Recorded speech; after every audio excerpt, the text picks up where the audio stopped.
मूढ़ता मत करो, लक्ष्मी के पीछे मत भगो, प्रभु के भजन में लग जाओ। लक्ष्मी मां है, वो तुम्हारी सेवा करने लगेंगे। प्रायः सब लक्ष्मी पति बनना चाहते हैं। ध्यान से देखो, लक्ष्मी के स्वामी धनाभिमानी कभी नहीं बन सकते।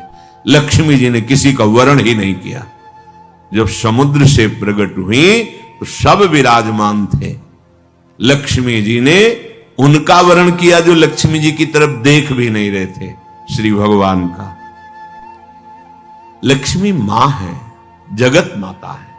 मूढ़ता इसीलिए कहा है, कुत्र विमूढ़या सिरे, ए विमूढ़, मूढ़ता छोड़। मां को तू कैसी भावना से देख रहा है? सब लक्ष्मीपति बनना चाहते हैं। अरे लक्ष्मीपति है, वो तो केवल श्री हरि है, दूसरा। लक्ष्मी के स्वामी केवल भगवान श्री हरि हैं। भगवान के ना चाहने पर भी उन्होंने भगवान का ही वर्ण किया।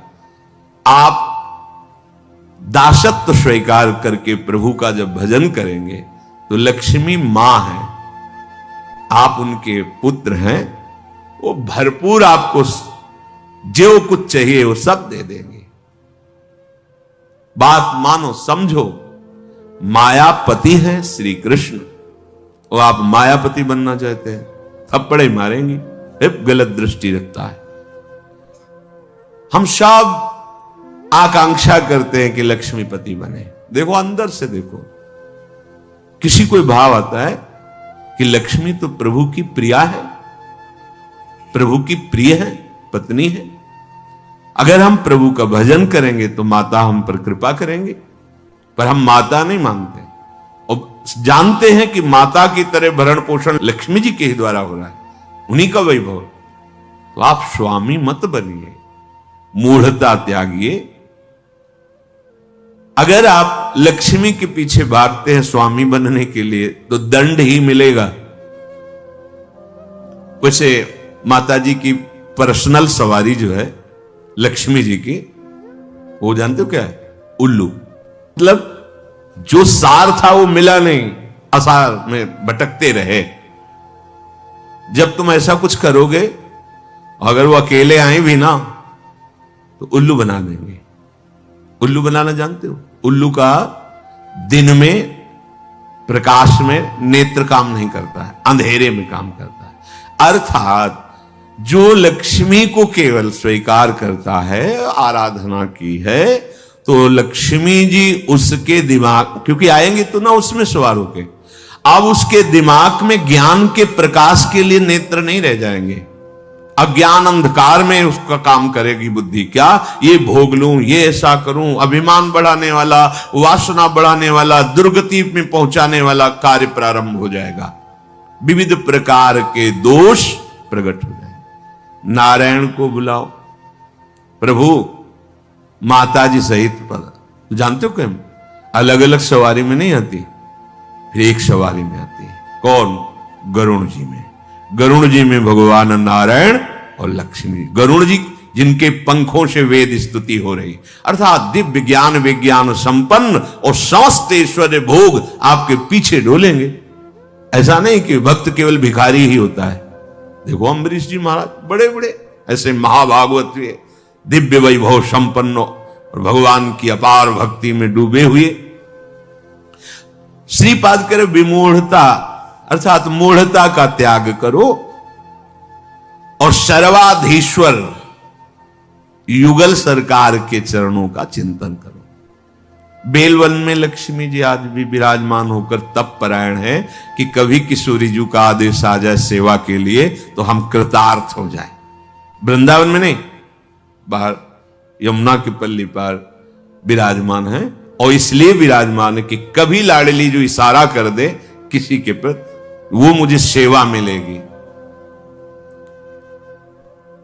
विहाय वृंदावन मिंदिरादि भी सुदुर्लभम कुत्र विमूढ़याश्रय। आशा छोड़ो तुम और न किसी से, हमारे लाडली लाल के चरणों का आश्रय लो।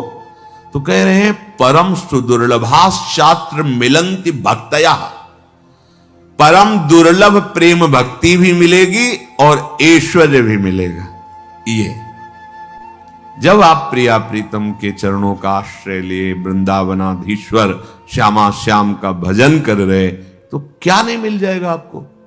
बड़े सद्गुण हैं, पर भगवत चरणारविंद की शरणागति नहीं, भजन नहीं, क्या होगा इससे? ये तो बाहरी सद्गुण है, इससे क्या होगा?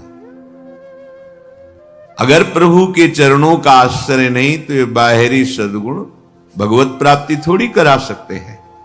और मनुष्य जीवन का चरम और परम लाभ भगवत प्राप्ति है।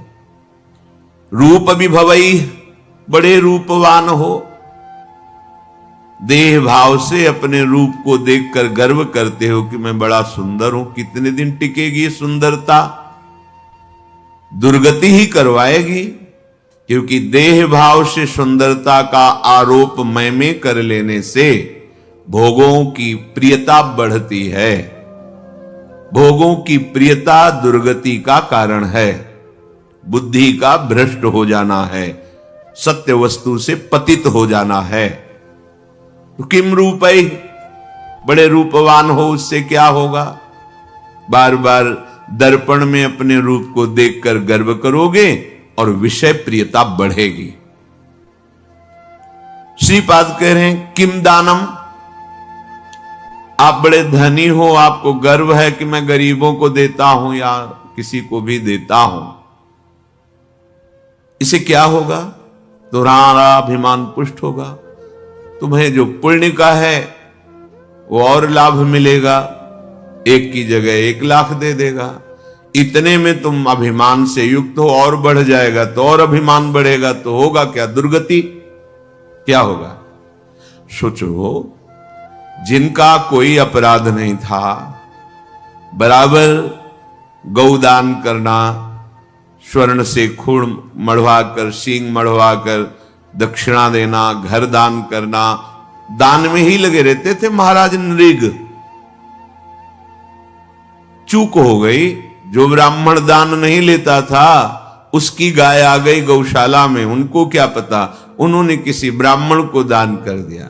जिसने दान लिया वो लेके जा रहा था, जिसकी गाय थी वो कभी दान लेता नहीं था, उसने कहा ये तो गाय मेरी है। बोले नहीं, ये तो मेरी है क्योंकि अभी महाराज नृग ने दिया है, चलो महाराज के पास।